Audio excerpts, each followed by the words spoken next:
Recipe है salad, जो आप लोग प्रोफेशनल सैलेड जाके बाय 5 स्टार होटल्स में खाते हैं। उसके लिए मैंने यहाँ पे ले लिया 1 कप बंद गोभी, जिसको मैंने ये देखें ऐसे क्यूब्स में काट लिया है। ठीक है, यहाँ मेरे पास एप्पल्स हैं, 7 to 8 एप्पल्स लिए, इसे इनको भी मैंने क्यूब्स में काट लिया है। ठीक है, और ये मेरे पास गाजर है जिसको मैंने कद्दूकश कर लिया है।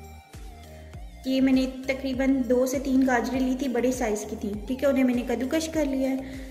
यहाँ मेरे पास है आइसिंग शुगर 3 टेबल स्पून।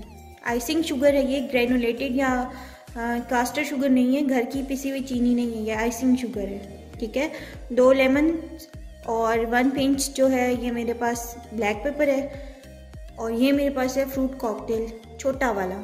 ठीक है, तो चलिए स्टार्ट करते हैं अपनी रेसिपी। सबसे पहले आप सारी चीज़ें इसमें ऐड कर दें, fruit cocktail, apples,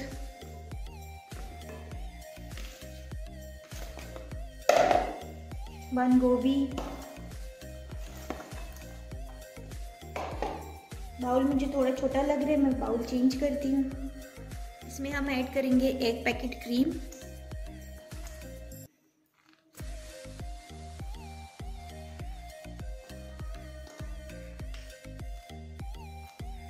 5 to 6 table spoon mayonnaise add करेंगे,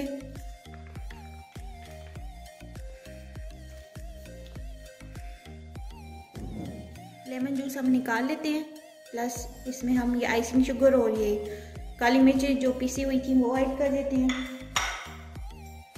2 लेमन जूस,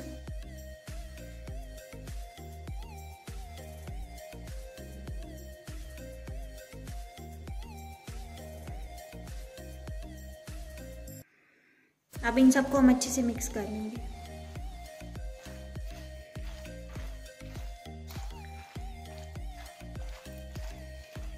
अगर किसी स्टेज पे आपको कोई चीज़ कम या ज़्यादा लगे तो आप उसमें ऐड भी कर सकते हैं। जैसे अगर आपको क्रीम या मेयोनीज कम लगे तो आप ऐड कर सकते हैं, मीठा आप चेक कर सकते हैं।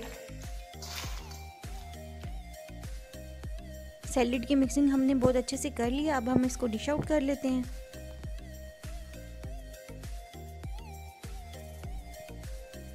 ये देखें जी, हमारा ज़बरदस्त सा सैलेड रेडी है। इसको आपने 2 से 3 दिन से ज़्यादा जो है इसे फ्रिज में नहीं रखना, क्योंकि इसमें जो फ्रूट्स हैं वो पानी छोड़ देते हैं। ठीक है, आपने 2 से 3 दिन में इसको फिनिश करना है, और आपने इस रेसिपी को भी ज़रूर ट्राई करना है और मुझे अपना फीडबैक देना है कि आपके घर में ये रेसिपी कैसी बनी। थैंक यू, अल्लाह हाफ़िज़।